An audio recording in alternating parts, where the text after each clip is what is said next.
அது கூட செய்கிறதுக்கு அந்த உணர்வு யாருக்கும் இல்லை. தமிழ் உணர்வு இல்லை, இலக்கிய உணர்வு இல்லை, அடுத்த சமூகத்தை பற்றிய உணர்வு இல்லை. தமிழ்நாட்டில் யாத்திரை புத்தக வெளியிடல எம்பிமேன் 4 எம்பிமேன், சமகால எம்பிமேன் 4 பேர் இருந்தாங்க, முன்னாள் எம்பிமேன் 3 பேர் இருந்தாங்க. மாணிக்கம் ஜெகன் கவிதையும் போட்டு கிளிகளின்னு கிடைக்குது, மற்றவங்க அதை பற்றிய ஒன்றுமே இல்லை.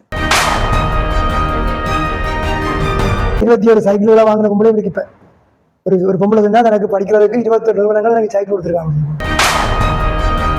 இந்தியாவிலிருந்து ஒன்றையும் இறக்குமதி செய்யக்கூடாது, குறிப்பாக புத்தகங்களை இறக்குமதி செய்யக்கூடாது, நாவல்களை இறக்குமதி செய்யக்கூடாதுன்னு சொல்லி அவங்க சுதந்திரமாக இருக்கிறபடி அங்கே வாழுகிறார்கள். நாங்கள் இங்கே இதை காட்டில் மிருகங்கள் வசித்தன என்பது போல நாங்களும் வசிக்கிறோம் இல்லை இருக்கிறோம்.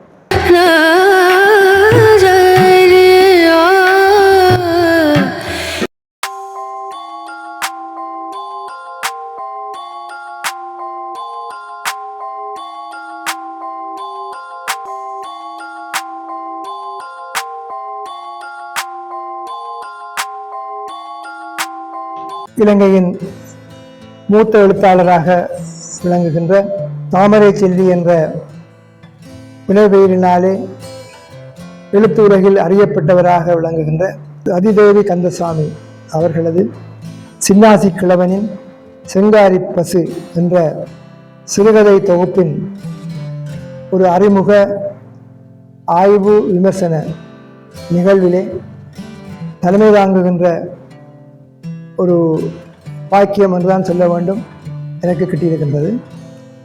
மகிழ்ச்சியோடு இந்த தலைமை பொறுப்பை நான் ஏற்றுக்கொள்கின்றேன். கடந்த 2 ஆண்டுகளுக்கு முன்பு ஞானம் சஞ்சிகையில் தாமரை செல்வி அவர்களை அட்டைப்பட அதிதியாக்கி ஒரு கட்டுரையை நான் எழுதியிருந்தேன். ஞானம் சஞ்சிகைக்கு பின்பு லண்டனிலிருந்து வெளிவருகின்ற வணக்கம் லண்டன் இணைய பத்திரிகையிலேயும் வெளிவந்தது. தாமரை செல்வி அவர்களை பற்றிய விவரங்களை நான் முழுமையாக அறிந்து கொண்டவனாக இருக்கின்றேன். அது மட்டுமில்லாமல் எனக்கு அவரோடு நீண்ட கால பழக்கம் இருக்கின்றது. அண்மை காலமாக இன்னும் நெருக்கமான பழக்கம் அவரது கணவனாரோடும் அவரோடும் எனக்கு ஏற்பட்டது. அவர் இப்பொழுது வாழுகின்ற இடம் ஆஸ்திரேலியா. அவர் 2 பெண் பிள்ளைகளும் வைத்தியர்களாக டாக்டர்ஸாக இருக்கிறார்கள். ஒருவர் பிரிஸ்பேனில் இருக்கிறார், மற்றவர் மெல்பர்ன் என்று நினைக்கிறேன், சிட்னியில் மெல்பர்ன். அங்கே பிரிஸ்பேனில் தான் எனது மகனும் வாழுகின்றார். இருக்கிறார் என்று சொல்லி நான் விரும்பவில்லை, அங்கே வாழ்கிறார். நாங்கள் தான் இலங்கையில் இருக்கிறோம், இல்லை சுதந்திரமாக இருக்கிறவன் தான் வாழ்கிறோம். அவங்க சுதந்திரமாக இருக்கிறபடி அங்கே வாழுகிறார்கள். நாங்கள் இங்கே இதை காட்டின மிருகங்கள் வசித்தன என்பது போல நாங்களும் வசிக்கிறோம் இல்லை இருக்கிறோம். அவருமே வாழுகிறார்கள். அதே இந்த பிரிஸ்பேன், குயின்ஸ்லாந்து மாநிலத்தில் பிரிஸ்பேனிலே ஒரு மகளோடு தான் தாமரை செல்வி அவர்கள் அங்கே வாழ்ந்து கொண்டிருக்கின்றார். நான் 2001ஆம் ஆண்டு நினைக்கின்றேன் முதலாக அங்கே சென்ற பொழுது அவரது வீட்டிலே சென்று அவர்களை சந்தித்தேன். அவரது மகளின் கணவன் எனது மகனுக்கும் பழக்கமானவராக இருந்தார்.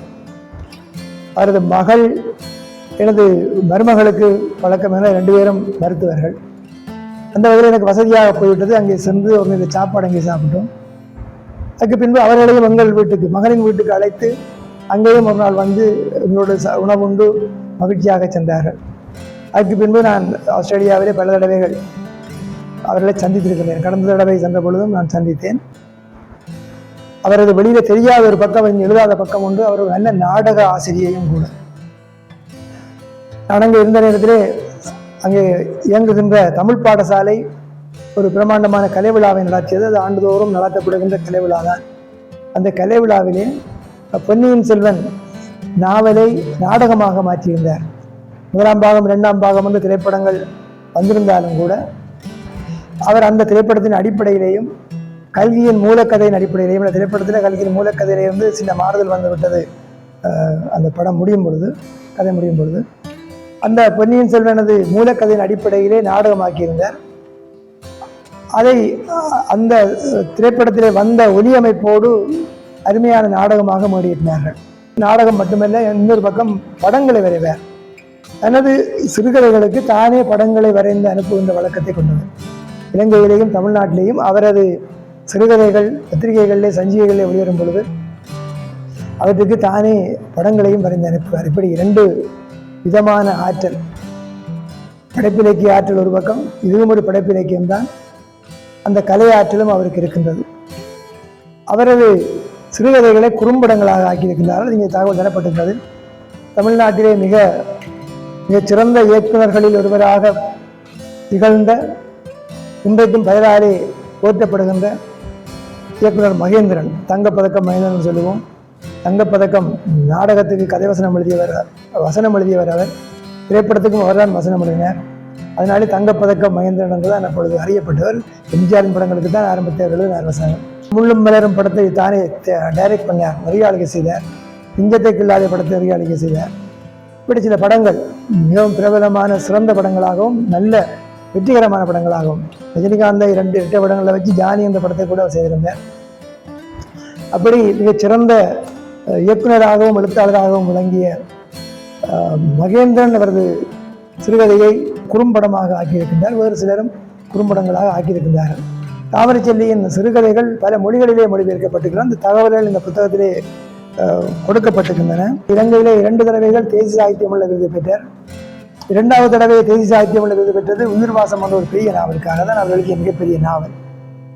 அந்த நாவலுக்கு இங்கே பரிசு கிடைப்பதற்கு முன்பாகவே நான் ஆஸ்திரேலியாவிலே அந்த புத்தகத்தை வாசித்தேன். அங்கே உள்ள நூலகத்திலே அந்த புத்தகம் வைக்கப்பட்டிருந்தது. அவர் எனக்கு அந்த புத்தகத்தை தந்தார். நான் முழுமையாக வாசித்தேன். வாசித்த உடனேயே சொன்னேன், போட்டிக்கு அனுப்பி இருக்கிறீர்களா என்று கேட்டேன். ஓமன்னு சொன்னால், கட்டாயமாக உங்களுக்கு சாகித்யமுள்ள பரிசு கிடைக்கும்னு சொன்னேன். அதன்படியாக அதற்கு தேசிய சாகித்யமுள்ள விருது கிடைத்தது. அவர் நேரடியாக வந்து அதை பெற்றுக்கொள்ள முடியாமல் இருந்தார். அதற்கு முன்பும் அவரது ஆக்கம் ஒன்றுக்கு வெச்சவேல் கனவு நினைக்கிறேன், அதற்கு தேசிய சாகித்யமுள்ள விருது கிடைத்தது. அவரது வீதியெல்லாம் தோரணங்கள், வெச்சவேல் கனவு போன்ற இந்த உயிர்வாசம் போன்ற நாவல்கள், சிறுகதை தொகுப்புகள் மிகவும் விசேடமாக போற்றப்படத்தக்கனவாக விளங்குகின்றன.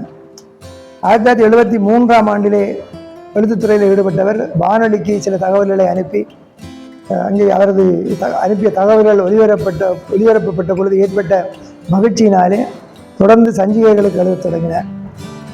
அப்படி எழுதத் தொடங்கி 50 ஆண்டுகளின் நிறைவை ஆஸ்திரேலியாவிலே 2 மாநிலங்களிலே கொண்டாடியிருக்கிறார்கள். சிட்னியிலே கொண்டாடினார்கள். அதற்கு பின்பு பிரிஸ்பேனிலே கொண்டாட வேண்டும் என்று ஒரு முயற்சி எடுக்கும் பொழுது அவர் கொஞ்சம் மறுத்து கொண்டார். தொலைபேசியில் தொடர்பு கொண்டு, இல்லை நீங்கள் அதை மறக்க வேண்டாம், செய்ய விரும்புவர்கள் செய்யட்டும் என்று சொல்லி அதை உற்சாகப்படுத்தினேன். எனது மகன் உட்பட அங்கே உள்ளவர்கள் சேர்ந்து அவர் பெரிய விழாவாக செய்தார்கள். அந்த விழாவிலே பேசுகின்ற வாய்ப்பும் எனக்கு கிடைத்தது. இந்த விழாவிலே ஒரு பட்டி மண்டபம் நடத்தினார்கள். அதுக்கு தலைமை தாங்குகின்ற வாய்ப்பு எனக்கு கிடைத்தது. தாமரைச்செல்லியை ஓரளவுக்கு முழுமையாக அறிந்தவனாக நான் தான் அங்கே நின்று பேசக்கூடியவனாக இருந்தேன். மற்றவர்களுக்கு இப்படி எழுத தெரியாது. இருந்தாலும் கூட இப்படி ஒரு எழுத்தாளர் தங்கள் மத்தியிலே வாழுகிறார் என்று அவர்கள் பெருமைப்பட்டுக் கொண்டிருந்தார்கள். அந்த வகையிலே தாமரைச்செல்லியோடு எங்களுக்கு நெருக்கமான தொடர்பு இருக்கின்றது. இலங்கையில் இருக்கின்ற காலத்திலேயும் ஓரிரு தடவைகள் நான் அவரை சந்தித்திருக்கின்றேன். ஆனால் பெருமளவுக்கு உரையாட சந்தர்ப்பம் கிடைக்கவில்லை. இடப்பெயருக்கு பின்பு யாழ்ப்பாணத்திலே நாங்கள் சில எழுத்தாளர்களை தேடிச் சென்றோம். நானும் ஓகே குணநாதன் அவர்களும்.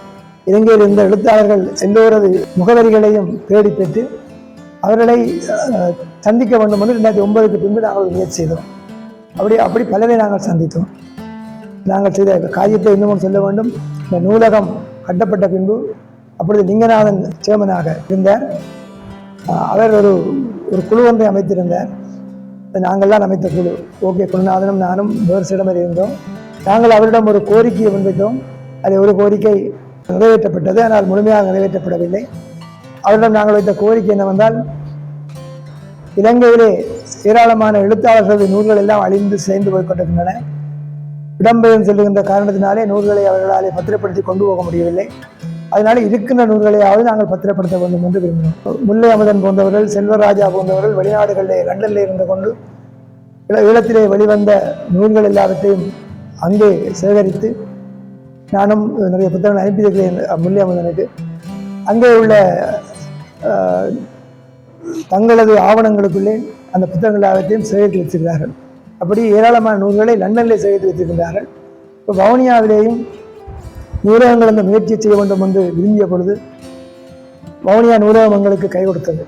லிங்கநாதன் அவரிடம் சொல்லி 5 புத்தகங்களை எழுத்தாளர்களிடமிருந்து கொள்வதாக செய்வது. 5க்கும் புத்தகத்திலே போடப்பட்ட விலையை தான் கொடுக்க வேண்டும், கழிவுகளை ஒன்றும் கொடுக்கவில்லை என்று தீர்மானித்தோம். 5 புத்தகம் ஏன் என்று கேட்ட பொழுது நாங்கள் சொன்ன பதில், ஒரு புத்தகம் எப்பொழுதும் புதுப்பிரதியாகவே பாதுகாப்பாக இருக்கும், 2 புத்தகங்கள் ஸ்டெக்ஸ் வெளியில் கொண்டு போய் வாரதுக்காக 2 புத்தகங்கள் இருக்கும், ஒன்று ஓவர்நைட் இரவில் கொண்டு போய் படிச்சுட்டு கொண்டு போய் கொடுக்கறதுக்காக அங்கே இருக்கும், இன்னும் ஒன்று நடமாடும் சேவைக்காக போய் வந்துருக்கும். இதுதான் 5 புத்தகம். விரும்பினால் வவுனியாவில் இருக்கின்றவர்களது புத்தகங்களில் இன்னும் ஒரு பிரதியை அதிகமாக வாங்கி அல்ல வவுனியா சம்பந்தமான அல்லது இலங்கை சம்பந்தமான ஆய்வு புத்தகங்களை அந்த மேலதிக பிரதியையும் வாங்கி ஒரு இடத்தை காட்சிப்படுத்த வேண்டும். ஒரு அவசரத்துக்கு இலங்கை பற்றிய தகவல்களை அறிவதற்கு அதற்குள்ளே போனால் உடனடியாக அறியலாம். அதற்கு மேலதிகமாக பிரதேசம் சார்ந்து யாழ்ப்பாணம் வவுனியா மட்டக்களப்பு சார்ந்து அறியலாம். வவுனியா எழுத்தாளர் புத்தகங்களை தனியாக வரிசைப்படுத்த வேண்டும். வவுனியா சம்பந்தமாக வந்த புத்தகங்களையும் தனியாக வரிசைப்படுத்த வேண்டும் என்று சில கோரிக்கைகளை வைத்திருந்தோம். அதோட முதலாவது கோரிக்கையை நிறைவேற்றினோம். எழுத்தாளர்களிடம் 50 புத்தகங்களை நாங்கள் கொள்வனம் செய்தோம். எல்லோருக்கும் முழுமையான பணத்தை அனுப்பினோம். அதனால இங்கே இருந்தது. ஆனால் இப்பொழுது 3 புத்தகங்கள் தான் கொள்வனம் செய்கிறார்கள். அதுவும் 20 வீத கழிவிலே தான் புத்தகம் கொள்வனம் செய்கிறார்கள். அது யார் வந்தாலும் ஒன்றும் செய்வதில்லை. இங்கே உள்ள சேர்மனுக்குரிய அதிகாரம், செயலாளருக்கு அதிகாரம் இல்லாத போனாலும் கூட சேர்மனுக்கு அதிகாரம் இருக்குது. ஆனால் எங்களுக்கு தெரிந்த சேர்மன்மார் பலர் வந்து விட்டார்கள். எங்களுடைய அக்கெல்லாம் சேர்மனாக இருந்தவரும் அவர்களுக்கு அது இல்லை. ஏசிஎல்ஜியாக திலகலால் அவர்கள் மிகவும் தமிழுணர் உள்ளவர், நல்ல மிகச்சிறந்த நிர்வாகியாக விளங்கியவர், காலஞ்சென்று விட்டார்.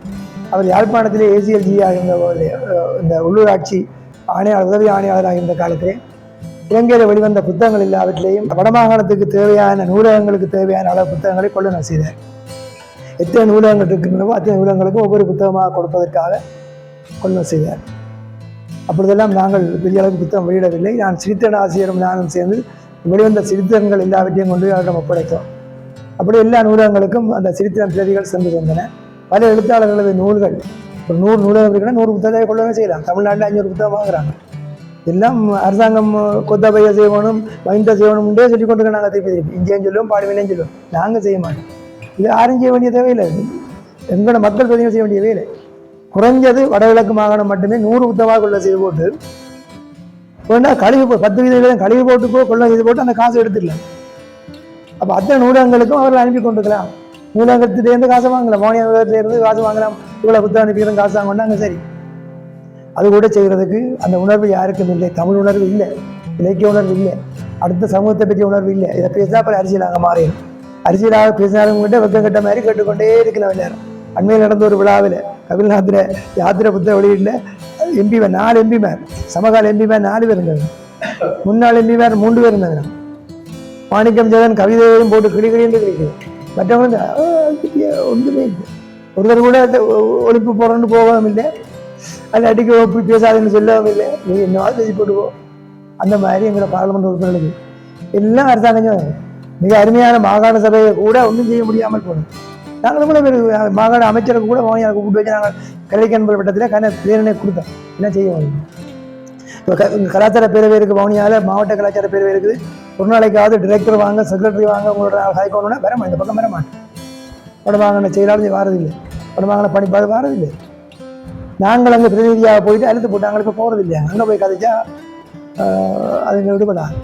இந்த ஓய்வு பெற்ற பல்கலைக்கழகத்தின் ஓய்வு பெற்ற வைஸ் சான்சலர் துணைவேந்தர் மாதிரி எல்லாருக்கும் வேறு வேலையில் வடமாகாணத்துக்குள்ள வந்து அங்கே இருப்பேன். அதே கழிச்சா வேறு யாரும் கதைக்கல. வேறே சொல்லலாம், சண்மணியன் வருவார், அவராது கலைஞன் பரவாயில்லை. அடுத்தது பாலசுந்தரம் வருவார். வந்தால் ஸ்ரீகணேசனுக்காக காய்ச்சி போட்டே பேச்சு வாங்குறது. அப்போ ஸ்ரீகணேசன் யூனிவர்சிட்டியில் சீனியர் லெக்சரர் எங்களை போய் ஆக்களை காய்ச்சாலே ஏற்றுக்கொள்ள மாட்டாங்க. ஒரு பேர் வந்து அங்கே நீங்கள் நடத்தி கொண்டு போக நாங்கள் மாட்டோம். அந்த மாதிரி ஒருத்தருக்குமே அந்த உணர்வு இல்லை. ஒரு திருவள்ளுவர் விழாவை கொண்டாடணும்னா சர்வதேச ரீதியில் ஐக்கிய நாடுகள் சபை கொண்டாடுன்னு சொல்லி போட்டு இலங்கை அரசாங்கத்தை வற்புறுத்தி இலங்கை அரசாங்கம் காசு கொடுத்து அப்போ இருந்த ஆளுநர் காசு அனுப்பி நீங்கள் செய்ய கொண்டு முடியும், எல்லாத்தையும் காசை நாசமாக்கி போட்டு விட்டாரு. திருக்குறளை சிங்களத்தை மொழிபெயர்த்த புத்தகத்தை அடித்து கொஞ்சம் புத்தகத்தை நாசமாக்கி எங்கே நாசமாக்கினா சிங்களாவில் கொடுத்துருந்தா பரவாயில்லை. அது அங்கே இங்கே போட்டு கரையாடிச்சு போகிறதாரு. அச்சாக்காரனுக்கு கொடுக்குற காசை தவிர வரணும் இல்லை. அந்த மாதிரியான உணர்வில்லாதவர்களாக இருக்கிறார்கள். அதனால் நாங்கள் நகரசபையில் நான் தலைப்புக்கு வெளியில் போகையில் வவுனியா நகரசபை அந்த பணியை செய்தது. இப்பொழுது 3 புத்தகங்களால் வாங்குகிறார்கள். எழுத்தாளர் தான் கொடுக்கலாம், 20 வீதம் அறவிட்டு கொண்டு தான் தருவார்கள். அது எங்களை போலியாக பரவாயில்லை, ஒரு கிழமைக்குள்ளே செக் எடுத்துடுவோம். மெட்டாக்களுக்கு அது எவ்வளோ நாள் போகும்போது எனக்கு தெரியாது. வவுனியா நூலகத்திலேயும் அங்கே கும்பமடு நிலக்குளத்தேரி இயங்குகிற பிரதேச சபை நூலகமும் அப்படி புத்தகம் வாங்குது. அங்கே பிரதேச சபை 5 புத்தகங்களை வாங்குது. இங்கே அதிகமாக 3 புத்தகம் தான் வாங்கிட்டு வீரகேசரி இலங்கை எழுத்தாளர்களது ஆக்கங்களை வெளியே கொண்டு வர வேண்டும் என்று பெரிய முயற்சி செய்தது. 70களிலே ஒரு பெரிய இயக்கம் இலங்கையிலே நடந்தது. இந்தியாவிலிருந்து ஒன்றையும் இறக்குமதி செய்யக்கூடாது, குறிப்பாக புத்தகங்களை இறக்குமதி செய்யக்கூடாது, நாவல்களை இறக்குமதி செய்யக்கூடாது என்று சொல்லி உள்ளூரிலே நாவல்கள் வெளிவர வேண்டும் என்று ஊக்குவிக்க தொடங்கினார்கள். பேராசிரியர் கைலாசபதி முதலானவர்கள் அதிலே முன்னின்று உழைத்தார்கள். அதை எங்களது அரசியல் கட்சிகள் எதிர்த்தன. அங்கே இருந்து வெங்காயத்தை இறக்குமதி செய்யாது விட்டால் இங்கே வெங்காயத்தை உற்பத்தி செய்யலாம், ஆனால் நூல்களை இறக்குமதி செய்யாமல் விட்டால் வெங்காயங்கள்லாம் இங்கே உற்பத்தி ஆகும் என்று பத்திரிகை தலையங்களை எழுதினார்கள். ஒரு 7 ஆண்டு காலம் வரையிலே அந்த முயற்சி நடைபெற்றது. இந்தியாவிலிருந்து வருகின்ற புத்தகங்களை தடை செய்கின்றது. அதையும் மீறி இந்தியாவிலே இருந்து என்ன நாவல்களை இலங்கை அரசாங்கம் இலங்கையிலே புத்தக கடைகள் வாங்குவதில்லை என்ற காரணத்தினாலே அந்த ராணிமுத்து போன்ற சஞ்சிகைகளை நாவல்களாக மாற்றினார்கள். முன்னுக்கு பின்னுக்கு 2-3 சின்ன சின்ன குட்டி கவிதை இருக்கும், சின்ன சின்ன விஷயங்கள் இருக்கும், மற்றும் முழுமையான நாவல். ஆனால் நாவல் தான், ஆனால் சஞ்சிகை என்ற பேரில் தடை செய்யலை.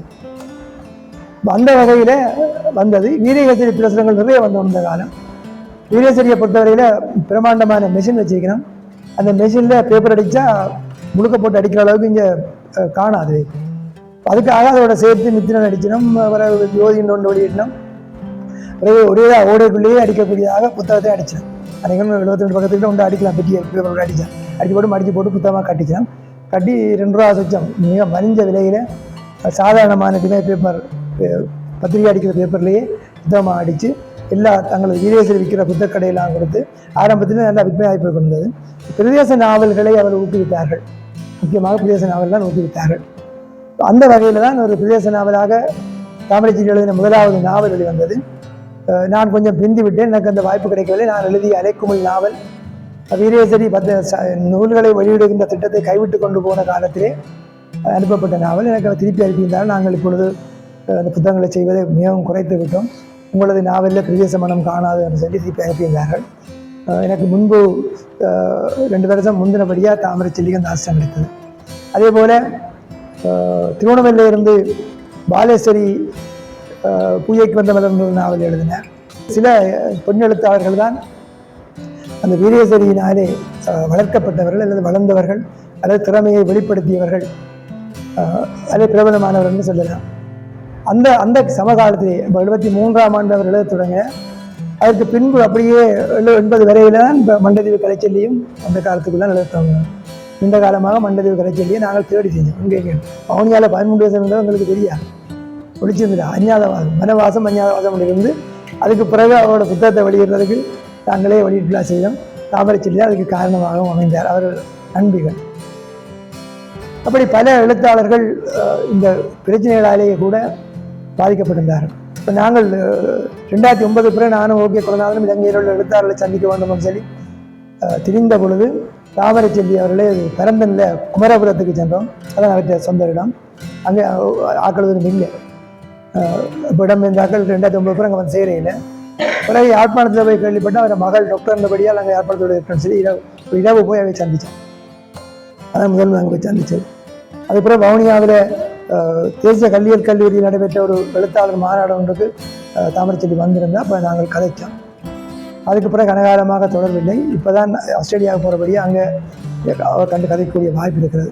இலங்கையின் வடபகுதியில் உள்ள கிளிநொச்சி பரந்தன் குமரபுரத்தில் பிறந்து தற்போது புலம்பெயர்ந்து ஆஸ்திரேலியாவில் வாழ்கிறார். தன்னுடைய 20வது வயதில் 72 எழுத தொடங்கிய தாமரைச்செல்வி கடந்த 50 ஆண்டுகளாக தொடர்ந்து எழுதி வருகிறார். இதுவரையில் 7 நாவல்கள், 3 குறுநாவல்கள், 200க்கும் மேற்பட்ட சிறுகதைகள் நூலாக்கம் பெற்றுள்ளன.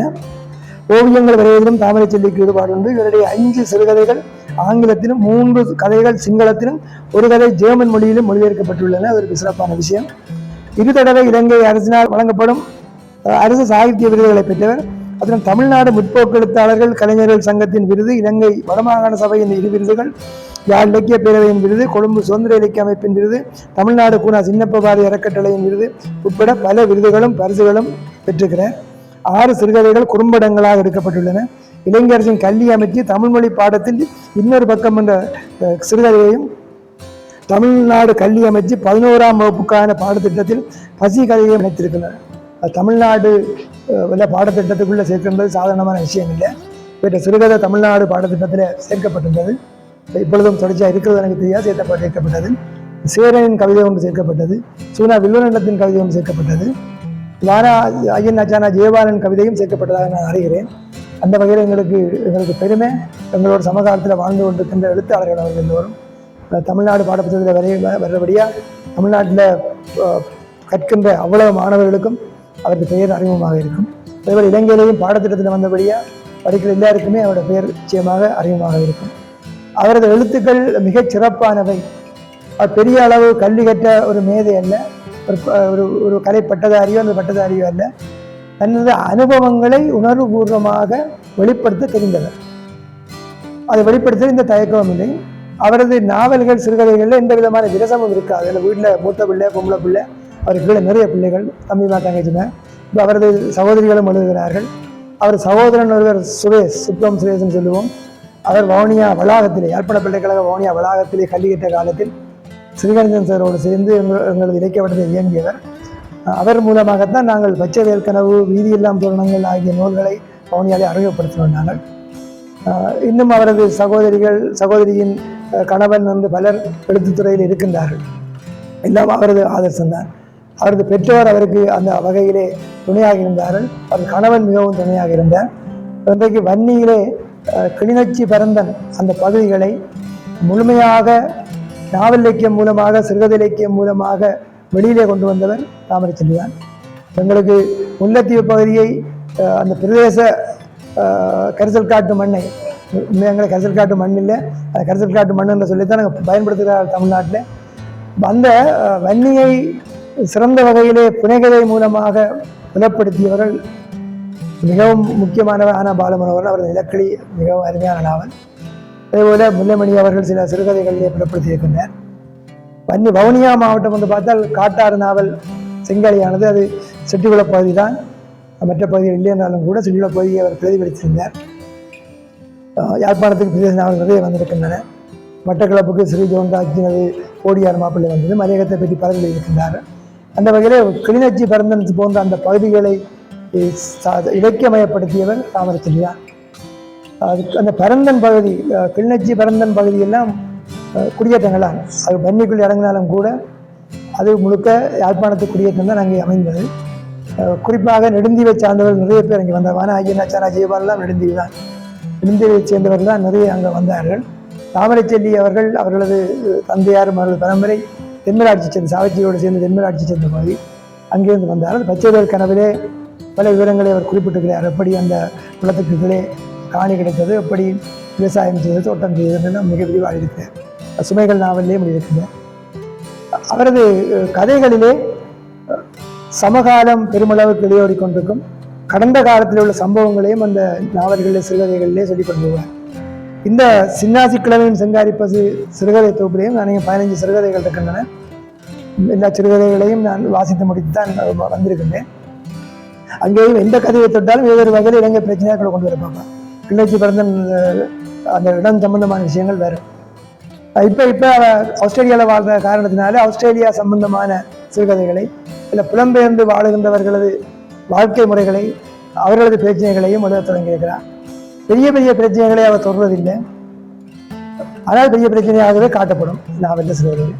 எழுதி கொண்டு போகிற முறை, இந்த சிறுகதை எழுதுகிற முறைகள் பல முறைகள் இருக்கின்றன. ஒருவர் தானாகவே கதையை சொல்லிக் கொண்டு போகிற முறை இருக்கிறது. அதில் பாத்திரங்கள் உரையாடுறது போல முறை இருக்கின்றது. கதாசிரியர் கதையை சொல்வார், இடையில பாத்திரங்கள் உரையாடும். நாவல் எழுதும் பொழுதெல்லாம் டாக்டர் மூனா வரதராயன் அவரை கட்டாயமாக குறிப்பிடுவோம். 85 நூல்களை வெளியிட்ட ஒரு பெரிய தமிழறிஞர். அவரது இலக்கிய வரலாறு தான் இந்தியாவின் தேசிய சாகித்ய அகாடமி புத்தகமாக ஏற்றுக்கொண்டிருக்கிறது. அவர்தான் கிறிஸ்துக்கு முன் 2ஆம் நூற்றாண்டிலிருந்து கிறிஸ்துக்கு பின் 2ஆம் நூற்றாண்டு வரை சங்ககாலம் என்று சொல்லி கிறிஸ்துக்கு முன் 200 ஆண்டுகள் வரைக்கும் முன்னால் கொண்டு வருவார். மற்றெல்லாம் கிறிஸ்துக்கு பின் தான் சொன்னது. அவர் தான் கிறிஸ்துக்கு முன்னென்று கொண்டு வருவார். அவர் இன்றைக்கு கீழடி ஆய்வு இன்னும் கனதூரம் போயிட்டு. அப்போ அவர் ஒரு பல்கலைக்கழக பேராசிரியராக, பட்டதாரியாக, ஒரு டாக்டர் கலாநிதியாக இருந்து கொண்டு புனைகதை படைத்தார். சிறுகதைகள், நாவல்களை எழுதினார். பல்கலைக்கழகத்தில் உள்ளவர்கள் கேலி பண்ணினார்கள். இதெல்லாம் கல்விக்கெல்லாம் 5ஆம் ஆண்டு 8ஆம் ஆண்டோட படிப்பை விட்டால்தான் சுதந்திர போராட்டத்தை ஈடுபட்டபடியாக அதை கொஞ்சம் படிக்கலாம். 5ஆம் ஆண்டு 8ஆம் ஆண்டு படித்தவன் தான் புனைகதை எழுதுறது. பல்கலைக்கழகக்காரன் ஆய்வு தான் செய்வான். அவன் இந்த புனைகதைக்குள்ளே போகக்கூடாதுன்னு சொல்லி இலங்கை பல்கலைக்கழகம் அப்படி தான் இந்திய பல்கலைக்கழகம் மோசமாக தடுத்த காலத்திலையும் அவர் புனைகதைகளை எழுதினார். ஆனால் இன்றைக்கும் டாக்டர் வரதராயனுக்கு ஒரு பெரிய முன்மாதிரி என்று ஒரு இருக்குது. என்னால் படித்தவர்களும் இந்த துறைக்குள்ளே வந்து எழுதினார்கள், அதனால மற்றவர்களுக்கு வந்து அங்கீகாரம் கிடைத்ததுன்னு சொல்லுவார். அந்த டாக்டர் வரதராயன் தனது நாவல்களிலே ஒரு பாத்திரத்தை கொண்டு வருவார். தான் அந்த பாத்திரம் நான் என்னென்ன விஷயத்தை சமூகத்துக்கு சொல்ல வேணுமோ அதை அந்த பாத்திரத்துக்கூடாக சொல்லுவேன். அது மாதிரி வேறு சிலரும் பொன்விலங்கு நாவல்லாம் அந்த மாதிரியான பண்புகள் அங்கே இருக்குது. அது அவற்றையில் வேற நாவல். அப்படியே அந்த நாவல்களில் ஒரு பாத்திரத்தை தந்த கருத்துக்களை நேரடியாக வெளிப்படுத்த பிரச்சாரப்படுத்துவதற்காக ஒரு பாத்திரத்தை கொண்டு வர வழக்கம் நாவல்களில் வரும். சிறுகதையிலும் கூட சில பேர் இருக்கிறார்கள். சில பேர் பாத்திரங்கள் மூலமாக தங்களுடைய கொள்கைகளை கருத்துக்களை பரப்புவார்கள். ஆனால் அது பிரச்சாரமாக மாற தொடங்கிவிடும்.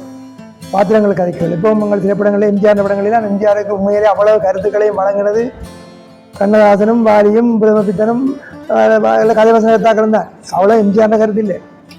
ஆனால் கருத்து முழுக்க எம்ஜிஆர் கருத்தாகவே வந்து அச்சம் என்பது மடமையடா அஞ்சாமை திராவிடர் உடமையடாண்டா அது எம்ஜிஆர் கருத்தில். எம்ஜிஆர் திராவிடர் ஒரு வகையில் பார்த்தா மலையாளியும் திராவிடர்னு சொல்லலாம் பரவாயில்லை. ஆனால் அதெல்லாம் கண்ணாசன் கருத்து தான். உனக்கு கீழே உள்ளவர் கோடி நெத்து பார்த்து நிம்மதி கண்ணாசன் பாடினா அது எம்மி கணிதனுக்கு வந்தால் எம்மி கணித கருத்து இல்லை, அது கண்ணாசன் கருத்து. ஆனால் எல்லாத்தையும் அவர்கள் தங்கள் கருத்தாக மாற்றிக்கொண்டார்கள். இப்போ கதாசிரியர் தான் நேரடியாக ஒரு பாத்திரத்தை படைச்சு அந்த பாத்திரத்தின் மூலமாக தன்னை கருத்துக்களை பரப்புவார். அது ஒரு பாத்திரமாக வெளியேறி கொண்டு போகும். இன்னும் ஒரு வகையான கதாசிரியர் உரையாடலுக்குள்ள வர பாத்திரங்கள் மூலமாக தன்னை கருத்தை பரப்புவார். அது பாத்திரத்துக்கு மட்டும் தான் பொருந்தும். அதை வச்சு கொண்டு போறோம்னு சொல்லிடுறாரு. இப்போ கலைஞர் கருணாநிதி படத்தில் வசனம் எழுதியக்குள்ள மந்திரி மாதிரி படத்துக்காக எழுதார் களவெடுக்கிறது ஒரு கலைன்னு சொல்லி அது அந்த பாத்திரத்துக்கு அவர் எழுதினது. அதை வச்சு கொண்டு சொன்னாங்க கலைஞர் களவெடுக்கிறது கலை என்று தானே வசனம் எழுதினவர். அவரும் மந்திரியா இருக்கிற முதலமைச்சர் இருக்கிற களவெடுத்து போட்டாருன்னு எழுதினார். பிரச்சாரம் பண்ணாங்க. மக்கள் அறியாமல் எப்படி அது அந்த பாத்திரத்துக்கு அந்த பாத்திரத்துக்காக எழுதப்படுற வாக்கியம் அவருக்காக வராது. ஆனால் கோவிலில் குழப்பம் விளைவித்தேன் கோயில் கூடாது என்பதற்காக இல்லை, கோவில் கொடியவர்களின் கூடாரமாக இருக்கக்கூடாது என்பதற்காக நினைவுள்ள அது கலைஞற்ற வாக்கியமாக வந்தது. இன்றைக்கு கலைஞர் வாக்கியம் தான் சொல்லப்போ அது சிவாய்க்குரிய வாக்கியம் இல்லை, சிவாய் பக்தன் அப்படி சில வெள்ள வந்துடும். அப்போ பாத்திரங்களின் ஊடாக சொல்லுகின்ற பழகம் தாமரை சொல்லி அப்படி கடுமையான விஷயங்களை சொல்ல மாட்டேன். பாத்திரங்களின் ஊடாட்டு நடமாட்டத்துக்கு கூடாகவும் வாழ்க்கை சம்பவங்களுக்கு கூடாகவும் பிரச்சனைகளை சொல்லுவார். இந்த சின்னாசி கிழவன் செங்காரி பகுதியில் நிறைய மனிதாபிமானங்களை தொட்டுக்கிறான். அவரோட வயசுக்கு கட்சியில் அன்னியில் நிறைய மனிதாபிமானம் இருக்கு. ஒரே ஒரு சின்ன மனிதாபிமான சம்பவத்தை சொன்னால் அது நான் சிறுகதையாக எழுதினேன். வழக்கு தவணை என்ற பேரில் சிறுகதையாக எழுதினேன். மெச்சுமோட்டையில் இருந்த ஒரு நாள் எனக்கு சொன்ன கதை நினைக்கின்றன. அவருக்கும் இன்னொருவருக்கும் 2 பேரும் 19-20 வயசு இளைஞர்களாக இருந்த காலத்தில் ஒரே ஒரு பிரச்சனை வழக்கு 2 பேரும் வர வேண்டிய நிர்பந்தம் வந்தது. அதை குற்றஞ்செய்தன்னு சொல்லி யாரும் வழக்கு வச்சுட்டாங்க. வழக்கு தவணைக்கு வர வேணும். வழக்கு தவணைக்கு வேண்டாம். அவர் முதல் நாள் இரவு காவல்குடியில் கடந்து போட்டு காலை வெளியில் வலிக்கிட்டு வீட்டை போய் எல்லாம் முகங்களை கழுவி கொடுத்தோன்னு வர வேணும். கோர்ட்ஸுக்கு வரலாம் அதுக்குரிய உறுப்போடு வர வேணும். இப்போ இதே இரவிரவாக காவல்குடியில் கடந்து போட்டு இப்படியே வெள்ளனை வலிக்கிட்டு வரைக்கணும். நடந்தால் அப்புறம் நெச்சுக்கோட்டையிலேருந்து வவுனியா கோர்ட்ஸுக்கு நடந்தால் வர வேணும். கடந்து வரைக்கணும் வந்தால் இந்த குடியிருப்பு வயல் அந்த அந்த அந்த பக்கத்துக்குள்ளே பார்த்தா வயல் நிறைய மாடு நிற்குது. கண்ட வேலியெல்லாம் பிச்சு இருக்குது. உள்ளுக்கு மாடு நிற்குது. வீட்டு போக மனம் இல்லை. இங்கே கோர்ட்ஸுக்கு போக நேரம் போகுது. மாட்டை வயலுக்குள்ளே பார்த்து போட்டு விட்டு வர மனம் இல்லை. ஒன்றும் செய்யலாது. உள்ளுக்கு இறங்கி எல்லாத்தையும் கலைக்கணும். மாடு முழுவதையும் கலைச்சி போட்டு போனால் காணா திருப்பி மாடு உள்ளுக்கு போகும். அதனால அங்கே இருந்து கொஞ்சம் தூரம் வந்து அங்கே உள்ள ஆக்களுடைய ஆட்டிய வீட்டில் கத்தி வண்டி கொண்டு போய் பக்கத்தில் உள்ள காட்டில் அரியம்பு கட்டி கடகண்டு இடித்து போட்டு எல்லாத்தையும் உடுப்பெல்லாம் நனைஞ்சு போச்சு ஊற்ற அங்கே இங்கே கழுவி போட்டு கோர்ட்ஸுக்கு ஓடி வந்தோன்னா நேரம் முடிஞ்சுது. கோர்ட்ஸில் நீதவான் திருப்பிட ஆக்களை பிடிச்சி உள்ளுக்கு போட முடியாச்சு. 2 பேரும் தூக்கி உள்ளுக்கு போட்டாச்சு. போட்ட பிறகு 12 மணி கோர்ட்ஸ் முடிகிற நேரத்தில் திருப்பி கூப்பிட்டாங்க. நீங்கள் வழக்கு தவணைக்கு வரையில் போட்டு அமைச்சிருக்கீங்க, அதனால உங்களுக்கு பெரிய தண்டனை வழங்க போகிறோம்னு வெள்ளக்காரண்ட காலம் சொந்தத்துக்கு முதல். அப்போ இவர் ஏதோ சொல்றது துடிக்கிறார். ஆனால் அவருக்குரிய லோயர் சத்தமில்லாத சொல்லிருக்கார். இவருக்கு எனக்கு கதை சொன்னவருக்கு சொல்றதுக்கு ஆவலாக இருக்கு. அதே நீதவான் இன்னும் ஒரு யூனியர் சரி என்ன பிரச்சனை சொல்லுவா அப்படின்னு. அப்போ அவர் சொல்றார், நாங்கள் அங்கேருந்து வந்தோம் வரைக்குள்ளே இப்படி வரைக்குள்ள மாடு நின்றுது. நாங்கள் மாட்டை கலைச்சோம். அப்புறம் வேலி அடைக்கிறதுக்காக அப்படி நினைக்கட்டோம். வந்த உடுப்பு இல்லாமல் ஊற்றியா போச்சு எல்லாம் கழுவினோம். இன்னும் கூட இந்த ஈரம் காயில் அப்படியே வந்துட்டோம் சொல்லி சொன்னேன். அப்போ நீதவான் கேட்குறார், உங்களோட வயலான்னு சொல்லி. எங்களோட வயல் இல்லை. அப்போ உங்களோட வயல் எங்கே இருக்குது? எங்களோட வயல் நெச்சு மூட்டை இருக்குது. அப்போ இங்கே உள்ள மாடு உங்களோட வயலுக்கு வருமா? அங்கே வராது. நெச்சு மூட்டை அங்கே இருக்குது, வவுனியா குளம் இங்கே இருக்குது, காணிக்க இருக்குது. இந்த வயலுக்குள்ளே நிற்கிற மாடு அங்கே வராது. அப்போ இங்கே உள்ள மாடு அங்கே வராதுன்னா நீங்களே கிடைக்கும். இல்லை நானும் விவசாயி, என்ன அவரும் விவசாயி. பயிர் நிலத்தை மாடு சாப்பிட்றதுங்களை அதை பார்த்து வந்துருக்கிறார். விவசாயிக்கு விவசாயம் அப்படி தான் செய்யும். அதனால தான் அப்படி சேனல் போடு. உடனடியாக நீதவான் சொன்னார், ஜிஎஸ் கிராம சேவை அதிகாரிக்குன்னா உடனடியாக போய் ஒரு சொன்னவங்களுக்கு உண்மை வந்து பார்த்துட்டு வாங்க. அங்கே போயிட்டு வந்து சொன்னார், அதில் கடப்பில் அடைச்சி கிடக்குது, அங்கே மாறுதல் அடையாளம் தான் இருக்குது. நீதவான் வழக்கே தள்ளி விட்டார். இப்படியான ஆக்கள் குற்றம் செய்ய மாட்டேன்னு நீங்கள் போக முடிஞ்சது. உண்மையாக நடந்த சம்பவம். அப்படியான மனிதாபிமானம் வன்னியில் இருக்குது. நிறைய இந்த கதைகளுக்குள்ள கன்னட இந்த சின்னாசி கிழவன் செங்காரி பசுவும் அப்படி ஒரு மனிதாபிமான அடிப்படையிலான சிறுகதை. இப்படி பல சிறுகதைகள். இன்னொரு சிறுகதை எனக்கு அப்படி பேசுவான், தனக்கு நிவாரணம் வெளிநாட்டிலிருந்து செய்கிற உதவியை தனக்கு பரவாயில்லை இன்னொரு ஆளுக்கு செய்யுங்கன்னு கேட்டு வண்டி கொடுக்குறா ஒரு பொம்பளைக்கு. அப்படியும் இருக்கு. அதே வேளையில் 21 சைக்கிள்களை வாங்கின பொம்பளையும் இருக்கு. இப்போ ஒரு பொம்பளை தான் தனக்கு படிக்கிறதுக்கு 21 நிறுவனங்கள் எனக்கு சைக்கிள் கொடுத்துருக்காங்க. இன்னொரு பொம்பளை பிள்ளை வந்து எனக்கு 2 நிறுவனம் சைக்கிள் கொடுத்துருக்கான், ஒன்றை தான் வேறு ஆள் கொடுக்குறேன்னு சொல்லியிருக்கான். 21 ஒரே ஆள் 8-10 நிறுவனங்கள்ட்ட காசு வேண்டி வீட்டையும் கொடுத்து பல்கலைக்கழகத்தையும் படிக்கிறாங்களும் இருக்கு. உங்களுக்கு தெரியும் கன்னடங்கள், நானே கன்னடம் கண்டுக்கிறேன். எங்கள்கிட்ட காசு வாங்குற ஒரு பிள்ளை உண்டு, எந்த ஒரு நிகழ்ச்சிக்கு போனால் அங்கேயும் அவங்க காசு கொடுக்குறாங்க. அதுக்கப்புறம் அந்த பிள்ளைங்கிட்ட வாருது. அப்படியான ஆக்களும் இருக்குது. ஆனால் உண்மையான மனிதாபிமானம் நிறைய வன்னின்னு மட்டும் நான் சொல்ல மாட்டேன், இந்த உழைப்பாளிகள் விவசாய குடும்பங்கள்ல நிறைய இருக்கு. அதுக்கு முக்கியமான எடுத்துக்காட்டு என்றால், யாழ்ப்பாணத்தில் புகையிலை செய்கையை அறிமுகப்படுத்தார் வெள்ளைக்காரர்கள். புகையிலை செய்கை பணப்பயிற்சியை அறிமுகப்படுத்த நேரத்தில் அங்கே ஓரளவுக்கு புகையிலை செய்ய செய்திருந்தார். அதை வன்னியிலே அறிமுகப்படுத்த நிறைய நிலப்பிறப்பு இருக்கின்ற இங்கே குழந்த நேரத்தில் இங்கே உள்ளவர்களுக்கு அது புகையிலை செய்ய விருப்பம் இல்லை. சிலர் செய்தார்கள், ஆனால் குறை விட்டுட்டார்கள். அதுக்கு காரணம் கேட்டபடி ஜேபி எழுதுறேன், வன்னிவலப்பத்த வன்னி டிஸ்ட்ரிக்ட் எழுதுறேன். அது காரணம் கேட்டபடி அவர் சொல்கிறாரு, அது விவசாயம் வந்து நெல் சோறு எல்லாத்தையும் சாப்பாடு போகிறது, இது போதை வச்சு சாமான் சிகரெட் குடிக்கிறது, அதுக்கு நாங்கள் இப்போ செய்ய மாட்டோம் இன்னும் மறுத்து இருக்கிறேன். ஒரு விவசாயம் செய்கிறவன் அப்படியான மனிதாபிமானம் உள்ளவனாக இருக்கிறான் என்பதுக்கு கணக்கு எடுத்து காட்டுதுன்னா எல்லாருக்கும் சாப்பாடு கொடுக்குறோம். அதுபோல இந்த வன்னியில வாழ்ந்த மக்கள் அந்த மனிதாபிமானம் இரக்கம் மிக சிறந்த வகையில் இந்த சிறுகதைகளில் காட்டப்பட்டது. இது தாமச்சிலின சிறப்பு. சின்ன சின்ன வசனங்கள் பெரிய அளவுக்கு உண்மையில ஒரு நாவலோ சிறுகதையோ வாய்ச்சி கொண்டே போறதை தவிர விலங்குகள் திருப்பி வந்து வாசிக்கக்கூடாது. வாய்ச்சா அது நாவல், அது கட்டுரைகள் ஆய்வு கட்டுரைகள்லாம் திருப்பி வாசிக்கணும். சில பேர் நாவல் எடுத்தால் வாசிக்க மனம் வராது, கொஞ்சம் தூரம் வாய்ச்சா ஏன் வாசிக்கொண்ட வேலையும் தூக்கி போட்டு வர வேண்டியிருக்கும். சில பேர் நாவல் கொஞ்சம் தூரம் வாய்ச்சி போட்டு திருப்பி வந்து முன்னுக்கு இருந்து வாய்ச்சி வந்து தான் விளங்கும். இல்லாட்டி விளங்க வரதரான நாவல் கூட சில வேலை முன்னுக்கு வாய்ச்சி விளங்காது, பெரிய கஷ்டமாக இருக்கும். அப்புறம் கொஞ்சம் திருப்பி வந்தால் நல்லா மேல்பட்ட வாசகக்கூடிய நாவலாக இருக்கும். ஆனால் ஒரு புனைகதை இலக்கியத்தை எடுத்தால் அப்படியே வாய்ச்சி கொண்டே போகும். சில பேர் அந்த காலத்தில் ட்ரெயினில் போய்க்குள்ள புத்தகம் வாசிக்கிறது, அந்த புத்தகத்தை படித்து அந்த பக்கத்தை கிழிச்சு போடுவாங்க, கிழிச்சு டஸ்ட்பினில் போட்டு போயிடுவாங்க. அதான் படித்து கிழிக்கிறேன்னு சொல்லி. இன்னும் கிழிக்கிறது கோடு போடுறது, அடையாளம் போடுறது தான் கோடு கிழிக்கிறது. லட்சுமணன் கிழிச்ச கோட்டை சீதை தாண்டினாலும் சொல்ல கிழிக்கிறது கோடு போடுறது. படித்து கோடு போட்டு படிக்கிறது, பரீட்சைக்கு படிக்கிறார்கள் போல என்ன கதைகளை யாரும் படிக்கிறது, அப்படி கோடு படிக்கிறதில்லை. அந்தந்த பக்கம் முடியாது 2 பக்கத்தையும் கிழிச்சு போட்டு போடுறதுல திருப்பி தேவையில்லை, திருப்பி அந்த பக்கத்துக்கு வர வேண்டிய தேவையில்லை, பார்த்து கொண்டு போயிருக்கார்கள். அப்போ படித்து போட்டு திருப்பி வந்து வாய்ச்சி பார்த்து விளங்கணும்னா அது நாவலும் இல்லை. ஏன்னா அது பொழுதுபோக்குக்காக ஒரு ட்ரெயினில் போய்க்கல, பஸ்ஸில் போய்க்கல. பொதுவாகவே ட்ரெயினில் பஸ்ஸில் தான் வெளிநாட்டவர்கள் புத்தகங்களை வாசிப்பார்கள். வாய்ச்சி போட்டு அந்த இருக்கையிலே அப்படியே வச்சுட்டு போவார். இன்னொருவர் வந்து வாசிப்பார், அவர் கொண்டு போய் வச்சுட்டு போவார். அங்கே உள்ள ரயில்வே ஸ்டேஷன் வெளியே ஒரு சின்ன லைப்ரரி இருக்கும், அதில் புக்ஸ் செல் இருக்கும், ஷாப் இருக்கும். அங்கே போய்ட்டு புத்தகத்தை வாங்கலாம். புது புத்தகம் வாங்கினா அதுக்குரிய காசை கொடுத்து வாங்குறது. வாங்கி போட்டு அடுத்த ஸ்டேஜில் இறங்கிறதுக்குள்ள ஒரு மத்தியானம்னா ஒரு மத்தியானத்துக்கு 60 பக்கம் வாசிக்கலாம். வாசி போட்டு அடுத்த ஸ்டேஜில் அதை விற்று போட்டு போகலாம். 1/2 விலைக்கு 3/4 விலைக்கு விற்று போட்டு காசு வாங்கிட்டு போகலாம். இன்னொருதும் குறைஞ்ச விலைக்கு வாங்கி வாட்சி வந்துடுவான். சில பேர் அதிலே விட்டு போகணும். சிவத்தம்பி சார் எப்படி கணக்கு தான் நிறைய புத்தகங்களை பொறுக்கி வந்தது, நான் ஒரு பொறுக்கின்னு சொல்லி அவர் பகுதி எழுதியிருக்கா சொல்லியிருக்கேன். அப்படியான அந்த ஒரு பிரயாணம் செய்யும் பொழுது வாசிக்கிற புத்தகங்கள்ன்றபடியா அதான் நாவல் சிறுகதைகள்னா எந்த விதமான குழப்பமும் இல்லாமல், எந்த விதமான சந்தேகமும் இல்லாமல் இயல்பாகவே அந்த ஓட்டம் போக வேணும். அந்த ஓட்டம் தாவர செல்வியிட நிறைய இருக்கு.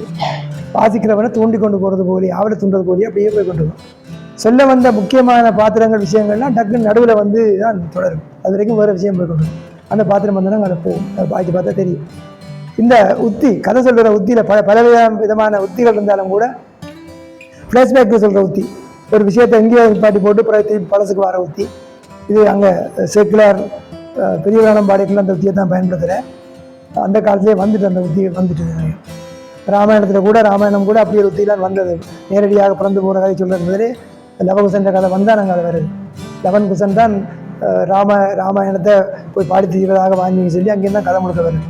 அப்படி அந்த பின்னுக்கு இருந்து முன்னுக்கு வர அந்த உத்தியை தான் கணக்க பயன்படுத்துறது. தாவர சொல்லி நிறைய அந்த உத்தியை தான் பயன்படுத்தியிருக்கிறேன். அது நல்லா இருக்கும். ஒரு விஷயத்தை போய்க்குள்ள என்ன நடந்தது என்று அறிகிறதுக்கு ஆவலாக இருக்கும். அது வரைக்கும் விளங்காமல் இருக்கும். அதுக்கு பிறகு தெளிவாக கொண்டு போய் இந்த கிளைமேக்ஸ் உச்சக்கட்டத்தில் சரியாக வெளிப்படுத்தி விடுவேன். அது ஒரு சிறுகதை எழுதுகிற என்ற பண்பாக இருக்கும். இப்போ தாமரை செல்வி சிறுகதை பயிலரங்கள் பயிற்சி பெற்றேன்னு சொல்றதுக்கெல்லாம் போய் அறியார், நெக்கையில் போயிருக்கார். யாருக்கும் வந்த பயிற்சி பெற்றவர்களுக்கு படிப்பிச்சு அறியார். நாங்கள் போயிருக்கிறோம், படிப்பிச்சு இருக்கிறோம், அப்படியும் அறியார். மற்றவர்களது அந்த எழுத்து தாக்கம் அவரில் இல்லை. இப்போ சில பேருக்கு வந்து மற்றவற்றை இன்னாற்ற தாக்கம் ஒன்று இருக்கும், அந்த தாக்கம் இல்லை, அதுலேருந்து விடுபட்டவர்.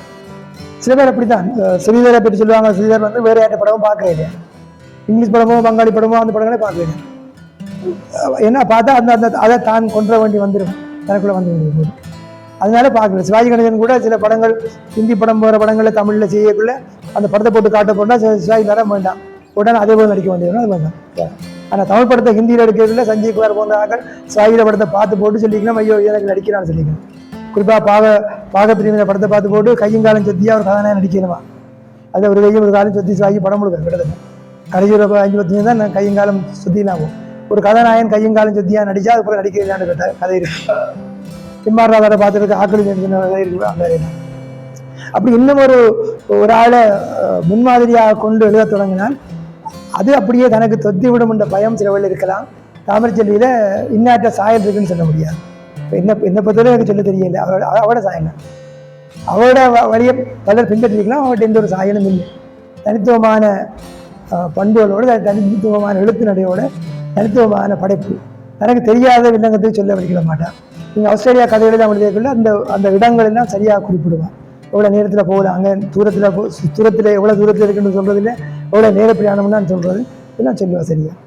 உயிர்வாசம் எல்லாம் மிக அருமையாக மிக கஷ்டப்பட்டு செய்திருக்கிறான். எப்படி இலங்கையிலிருந்து கள்ளமாக போட்டில் போயிடுறாங்க, அவ்வளோவுமே ஞாபகம் விஷயம்.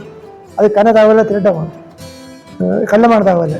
அந்த தகவல் எல்லாத்தையும் திரட்டி எப்படி ஆர்மி நேவிக்காரனுக்கு தப்பி, போலீஸ்காரனுக்கு தப்பி, சிஐடிக்கு தப்பி அந்த போட்டில் ஏறவும். அப்புறம் போட்லேருந்து போகும் வரைக்கும் நடக்கிற சம்பவங்களுக்கு மிக மிக கண்ணீர் வருகின்ற கதையாக இருக்கும். போட்டில் தப்பி போகிற விஷயம் எல்லாம் ஃப்ளாஷ்பேக்லாம் சொல்லுவேன். அந்த உயிர்வாசம் மிக அருமையான நாவலாக அமைந்தது. அப்படியான பண்பு அவருடைய எழுத்தில் இருக்குது. அத்தகைய சிறப்பு பொருந்திய எழுத்தாளர். பெண் எழுத்தாளர் என்று மட்டும் சொல்லி கொண்டது பிரயோசனம் இல்லை. பெண்ணியம் என்ற மாதிரியும் இதையும் சொல்றதில்லை. அப்படி பெண்ணியம் சொல்லிக்கொண்டு ஆண்களுக்கு எதிரான கருத்துக்களை பரப்புற மாதிரியும் இல்லை. இயல்பான விஷயங்களே சொல்கிறேன். அவருக்கு அந்த அதில் ஆண்களுக்கு எதிராக எழுத கொண்ட பிரச்சனையும் இல்லை.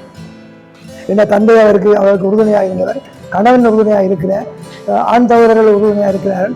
அப்போ அவருக்கு அந்த ஆம்பளையில வெறுப்பு அப்படி ஒன்றும் இல்லை. சில பேருக்கு ஆண்களில் உள்ள வெறுப்பு தான் பெண்ணியமாக மாறுறது. பெண்ணியம் என்பது ஆண்கள் மீது ஏற்படுகிற வெறுப்பாக இருக்கக்கூடாது. அதனால பெண்களோட பிரச்சனைகளையும் எழுதுகிறார். சில பெண்களோட பிரத்யேகமான பிரச்சனைகள்னு சொல்லி பெருசாக செய்யலை. ஆனால் அவர் சிறுவர்களுக்குள்ள எல்லாம் பண்ணுறது. அந்த வகையில் தாமரை செல்வி அவர்கள் இலங்கையில் போற்றப்பட வேண்டிய ஒரு பெரிய எழுத்தாளர். பெண் எழுத்தாளர்களுக்குள்ளே இல்லை, பொதுவாக எழுத்தாளர்களுக்குள்ளே. அந்த வகையில் பல எழுத்தாளர்களாலேயும் பாராட்டப்படுகின்ற, பல எழுத்தாளர்களுக்கு ஆதர்சமாக விளங்குகிற பல பெண் எழுத்தாளர்கள் சமூகத்திலே எழுத்துத்துறையில் முன்வருவதற்கு காரணியாக விளங்குகின்ற தாமரை செல்வி அவர்களது சின்னாசி கிழவனின் செங்காரி பசு என்ற சிறுகதை தொகுப்பு நிகழ்விலே தலைமை தாங்கி அவரை பற்றிய ஒரு சிறிய உரையை ஆற்றுவதற்கு கிடைத்த வாய்ப்பை நான் மகிழ்ச்சியாக கருதுகின்றேன்.